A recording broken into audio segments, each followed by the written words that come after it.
You're listening to the Weekend Sport Podcast with Jason Pine from News Talk ZB. News Talk ZB, it's 19 away from 3. The Wellington Phoenix women's side back at home this afternoon in A-League women's action. They take on Perth Glory at Porirua Park with a kick-off at 4. The Phoenix are currently 7th on the ladder, but just 1 point outside the top 6. Perth Glory are currently sitting in 9th position.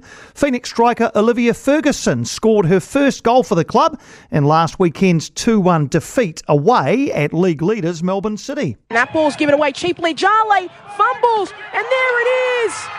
Olivia Fergusson gets on the score sheet. As I was mentioning, being dangerous at times from City to work their way out, and Wellington punished them. It's a poor pass from Mirez out, straight to Jale, and ready and waiting was Olivia Fergusson.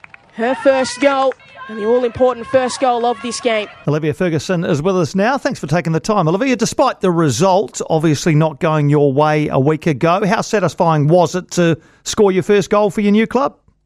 Hello. I think the result was obviously disappointing, but the whole team performance, we felt like we deserved to get something out of the game.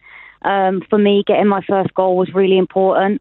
For anyone that's seen the goal, it was probably one of the easiest ones I'll score all season, but sometimes you just need one like that to get off the mark. I would have preferred it if it would have counted towards some points at the end of the game, but yeah, we keep moving forward and we're really pleased with how we performed in the game. Well, one of the old adages about goals is that they all count for one, regardless of how they come. As a striker, how important is it for you to contribute with goals, even though your all-round performances have been good? How important is it to also chalk up goals for the side? Yeah, definitely. I think when you wear number 9 and you play in that position, you do carry that responsibility. It's good for us that we've had goals from across the pitch, and I do feel my performances are adding a lot of value even without goals. But yeah, I do take that responsibility on my shoulders, and I want to be scoring. And yeah, it's really good to be off the mark, and hopefully I can find a bit of flow now in front of goal.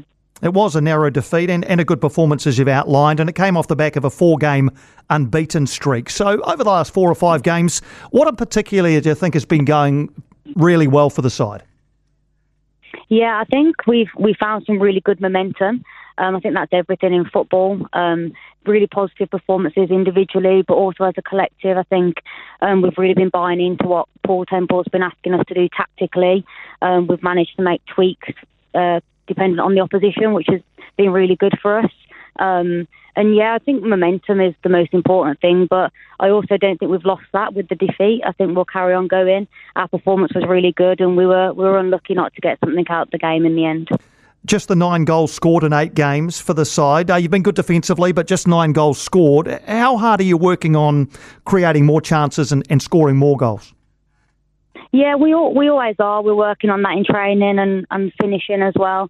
I think ultimately, if we're struck tight at the back, it can only take 1 goal to win a game.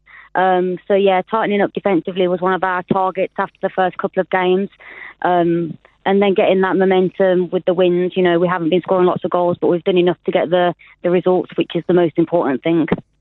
And in the attacking third, and it maybe lends itself to what you mentioned before about tactically tweaking things for different oppositions, you've started the last 5 games, but the likes of Grace Jale, Emma Main, Alyssa Wynnum and others have been sort of rotated in and out of the side and used in impact roles. Has that been challenging at all for you, or are the connections there regardless of who's on the field? Yeah, no, I don't think so. Obviously, we train together full time in the week, so we have those connections, and I think those players that have been used as impact players have been brilliant off the bench. And we have a big week coming up where we'll need to use everybody across the 3 games. But yeah, no, we all connect really well, no matter who's on the pitch. You played for a long time in the UK. Why did you decide to make the move to the other side of the world and link up with Wellington Phoenix? Yeah, I guess that's a question a lot of people have asked me. I played in England for quite a while. I just fancied a different challenge. The A-League was exciting to me. Coming across to New Zealand and experiencing a different culture, meeting different people was also exciting to me. Just a life experience. But also, yeah, the A-League and playing for Phoenix was definitely what pulled me here. Just a different challenge, really. As a new player to the A-League, have you had to do a bit more work in the background to familiarise yourself with the players and the teams that you're coming up against for the first time? Yeah, definitely. I think our staff have been really good with that, with the level of information we get given before games anyway. But it can be a positive as well, that little bit of naivety, especially when you play against the bigger teams and bigger name players. Just that bit of bravery and freedom without any expectations, really. And has the Phoenix been an easy team for you to fit into, culture-wise, the playing group, the coaching staff, for living in Wellington? Yeah, I'm having such an amazing time. It's such a great group. All the girls are lovely. The staff are lovely. It's been one of the easiest places for me to settle, even though it's so far away from home. But yeah, it really does feel like home already. Everyone's been so welcoming and so nice. So can your family and friends back home watch the games? Presumably they can pick them up somewhere. Yeah, they are managing to watch them. The biggest issue is the time difference. Yep. My dad's having to get up at 3 a.m. to watch the game. Sometimes he'll send me a message after the game with what he thought about the game, and it's just spelling mistakes everywhere. He's typed it at a silly hour in the morning.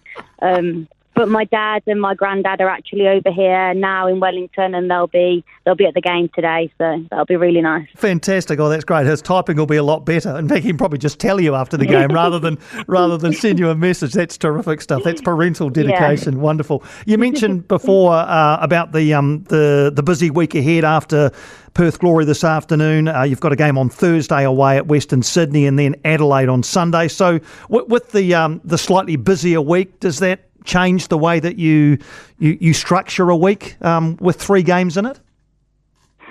Yeah, I guess so. We'll be training most days as we'd normally have a day off, but we need to use every day that we have to get the tactical information in. I do think the group's in a really good place. I think we've got the balance right between enjoying the new year and Christmas, but also being in and training. We'll obviously be needing to use our depth across our squad, which I think we have a really strong squad. And like we spoke about those players before who have kind of been rotated at times, we'll need everybody and they'll all be ready, I'm sure. All right. And then so after these 3 games, that'll be the halfway point of the 22-game regular season. This is probably a silly question to ask, but does Wellington feel like a top 6 side to you? Oh, definitely. I think looking at our performances, particularly in that unbeaten run of those 4 games, we played Brisbane Roar, we played Sydney FC, we played Melbourne City, and we've had good performances, and we've managed to get results in those games. The table is the ladder is so tight at the moment, and a result one way or another can leave you in 10th or 4th. So it's really exciting. We just concentrate on ourselves, and I think by the end of the season, we can definitely be finishing in that top 6. Fantastic. Olivia, great to chat to you. All the best against Perth Glory. Really appreciate you taking the time. Thank you so much. No, thank you, Olivia. Olivia Fergusson there, English striker for Wellington Phoenix's women's side. 4 o'clock kickoff this afternoon at Porirua Park. They take on Perth Glory. A busy week ahead, as you heard Olivia outline there, with 3 games in 8 days. For more from Weekend Sport with Jason Pine, listen live to News Talk ZB weekends from midday or follow the podcast on iHeartRadio.